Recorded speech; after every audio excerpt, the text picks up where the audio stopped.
There was a 7-step methodical process of compiling the Holy Gospels in one. Thus, it took more than 7 years to complete.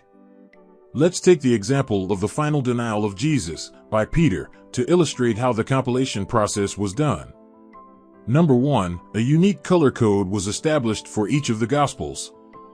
Matthew, blue. Mark, green. Luke, red. John, purple. The verses were placed in chronological order based on the sequence of events.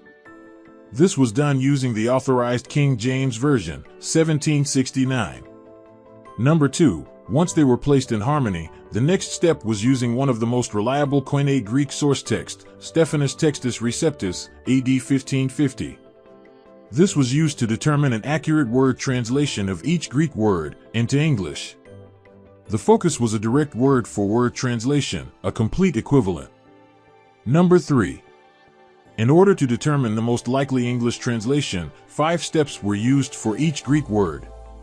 These are Greek definitions, analytics, grammar, context, and other source text English translations.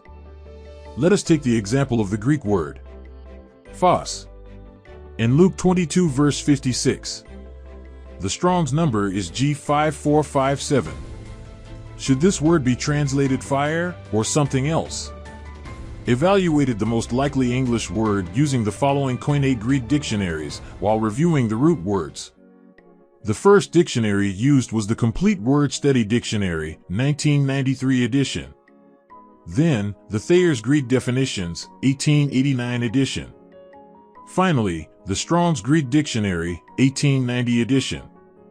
As in this example, all 3 dictionaries indicate that this Greek word phos is light. The next step was to evaluate how the King James translators translated this same Greek word everywhere else in the New Testament. In this case, this word was translated 70 times, and most of the time into light. Now, Strong's didn't capture every Greek word and sometimes grouped similar words under the same number. So for the words that would significantly impact the context, this was checked against the Greek word and not the Strong's number. Based on analytics, like the definitions, the translation of this word, phos, is also most likely light. The next step was to check the grammar. This was done using the Robinson's morphological analysis code. Now in this example, as you can see, it is pretty straightforward. In other examples, the case, plurality, and gender of the word were important factors. Now finally, we check to see how other translations have translated it.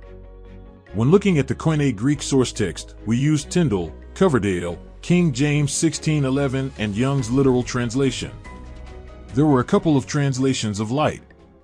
As an additional step, we double-checked to see how it was translated into old languages and then into English. We looked at Latin and Aramaic. We used Wycliffe, as he used the 12th century Latin Vulgate. It was translated light.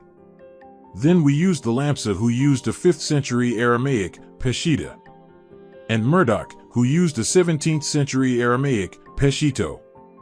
Both translated the Aramaic word into fire. In conclusion, based on all factors, the most accurate translation of the Greek word phos is light. Number 4, compiled a new English translation for each gospel while trying to avoid adding any words not in the Greek. But sometimes it was necessary.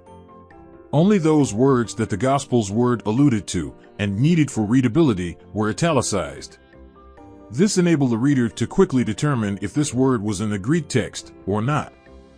Then all the unique words that are not in the other Gospels are highlighted as indicated. Number 5, combined every word from the Gospels into a single chronological narrative. Words were positioned in the sentence were based on the chronological order of the events. The most complete sentence from a Gospel becomes the anchor for the sentence, with the unique words added. For example, in the first sentence, Mark has the most words. Came one of the female child slaves of the high priest. And all the unique words that are not found in Mark, such as, and, a certain, are now captured and color-coded accordingly.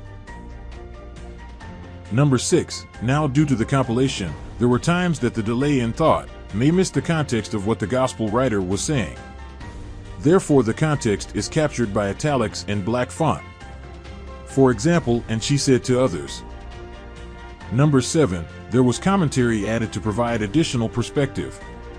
These comments were placed in parentheses, and the black font italicized. Don't forget to subscribe.